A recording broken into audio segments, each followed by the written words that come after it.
بارے میں تمہارے پاس کوئی علم نہیں ہے، لہذا اس کی تفصیل تم سمجھ نہیں سکتے ہو۔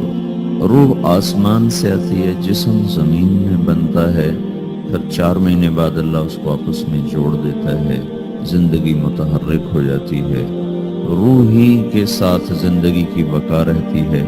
جب اللہ اسے واپس نکال لیتا ہے تو سارے ٹائٹل ہٹ کر صرف ایک نام سب کو مل جاتا ہے، اور وہ میت کا ہوتا ہے۔ وہ حضرت مولانا ہو، وہ کوئی ڈاکٹر ہو، بادشاہ ہو، صدر وزیر ہو، سارے اعزاز ٹائٹل ہٹا کر اس پر میت کا لفظ۔ کاش تم دیکھ سکتے وہ منظر جب اللہ کے فرشتے نافرمانوں کی روح کو نکال رہے ہوتے ہیں تو ان کے منہ پہ بھی مارتے ہیں، ان کی کمر پر بھی مارتے ہیں۔ اور اخرجوا انفسکم اليوم، نکالو آج اپنی روحوں اور جانوں، اب تم بچ نہیں سکتے ہو۔ وہ پیچھے ہٹنا چاہتے ہیں، رب ارجعون، مجھے واپس کر دے تھوڑی دیر کے لیے، لعلی اعمل صالحا، اب میں پورا ٹھیک مسلمان بن کے چلوں گا۔ اور حدیث پاک میں آتا ہے کہ ملک الموت اترتا ہے، اس کے ساتھ 4 فرشتے ہوتے ہیں، کہ ملک الموت کہتا ہے ایتھا النفس الخبیثہ کانت فی الجسد الخبیث، اے خبیث روح جو خبیث جسم میں تھی، اخرج، باہر آؤ۔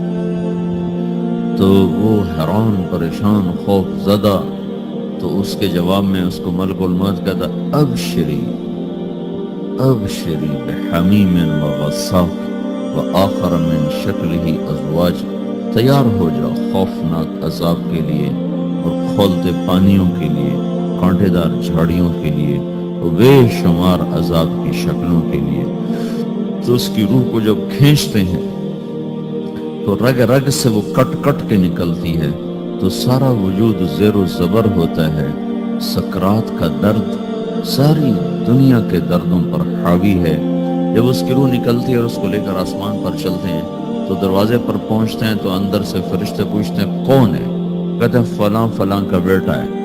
کا نفس خبیثہ فی الجسد الخبیث، یہ تو وہی بدماش ہے جو بدماش جسم میں تھا، یہ وہ بدبخت روح ہے جو بدبخت جسم میں تھی، اس کے لیے آسمان کے دروازے نہیں کھل سکتے، اسے واپس کر دیا جائے۔ تو آسمان کے دروازے لا تفتح لهم ابواب السماء ولا يدخلون الجنة حتى يلج الجمل في سم الخياط، کہ ان کے لیے آسمان کے دروازے نہیں کھلیں گے اور ان کے لیے جنت کے دروازے نہیں کھلیں گے، پھر یہ وہاں سے نیچے گرائے جاتے ہیں جو اللہ کا قید خانہ ہے سجین۔ وما ادراک ما سجین کتاب مرقوم، وہ تمہیں خبر نہیں کہ وہ کیا خوفناک قید خانہ ہے جو اللہ تعالیٰ نے بنایا ہے، اسے وہاں دھکیل دیا جاتا ہے۔ پھر قیامت تک اس کے لیے انتظار کی گھڑیاں ہیں اور عذاب کی شدت ہے۔ اور جب کوئی نیک آدمی اللہ تعالیٰ کے دربار میں جانے کا اس کا وقت آتا ہے تو اس کے لیے بھی فرشتے آتے ہیں اور آ کر اس کو خوشخبری دیتے ہیں اور آ کر اس کو تسلی دیتے ہیں کہ آپ غم نہ کریں، پیچھے والے بھی آپ کو مل جائیں گے، آپ خوف نہ کریں، آگے ساری منزلیں آپ کے لیے آسان ہیں، آپ کے لیے جنت بھی تیار ہے، رب بھی مہربان ہے۔ اور حدیث پاک میں آتا ہے کہ ملک الموت اور 4 فرشتے آتے ہیں، وہ 4 فرشتے اس کو سہلاتے ہیں، دباتے ہیں کہ موت کا درد اسے محسوس نہ ہو، اور ملک الموت فرماتے ہیں ایتھا النفس الحمیدہ کانت فی الجسد الحمید اخرجی، اے نیک روح جو نیک جسم میں تھی باہر آؤ۔ کیا کرو؟ وَأَبْشِرِي بِرَوْحٍ وَرَيْحَانٍ وَرَبٍّ رَاضٍ عَنْكِ غَيْرِ غَضْبَانٍ، آپ کو بشارت ہو، آپ کے لیے جنت تیار ہو چکی ہے اور وہاں کی ساری نعمتیں آپ کے لیے میسر ہو چکی ہیں، اور اللہ آپ پہ راضی ہو چکا ہے اور اللہ آپ پہ خوش ہو چکا ہے۔ اس پر اس کی روح کو نکالا جاتا ہے، پھر سارے فرشتے اس کو استقبال کے ساتھ جو آسمان پر لے جاتے ہیں تو اندر سے پوچھتے ہیں کون ہے؟ کہ فلاں فلاں کا بیٹا، فلاں فلاں کی بیٹی۔ کہتے ہیں نفس حمیدہ فی جسد حمید، یہ تو نیک روح تھی جو نیک جسم میں تھی، مرحبا بہی، اس کو ہم سب استقبال اس کا کرتے ہیں، اور ایک دم آسمان کے دروازے کھلتے ہیں، پھر وہ پہلا، دوسرا، تیسرا، چوتھا سارے آسمان پار کرتا ہوا اللہ پاک کے عرش کے نیچے کے جا کر، مرد ہے یا عورت، وہاں جا کر سجدے میں سر رکھتا ہے اور اللہ تعالیٰ فرماتے ہیں ہاں اس نے ہمیں خوش کیا، ہم اسے خوش کریں گے۔ تو اس طرح میرے عزیزو یہ دو موتیں ہر انسان دیکھتا ہے، یا وہ جنت کے فرشتوں کا استقبال دیکھتا ہے یا جہنم کے فرشتوں کی مار اور پٹائی کو سہتا ہے۔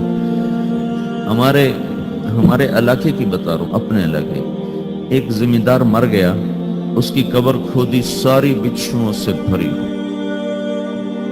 ایسے جیسے چیونٹیاں پھر رہی ہوتی، تو انہیں وہ بند کر کے دوسری کھودی، ساری بچھوؤں سے بھری، پھر وہ بند کر کے تیسری کھودی، ساری بچھوؤں سے بھری ہو۔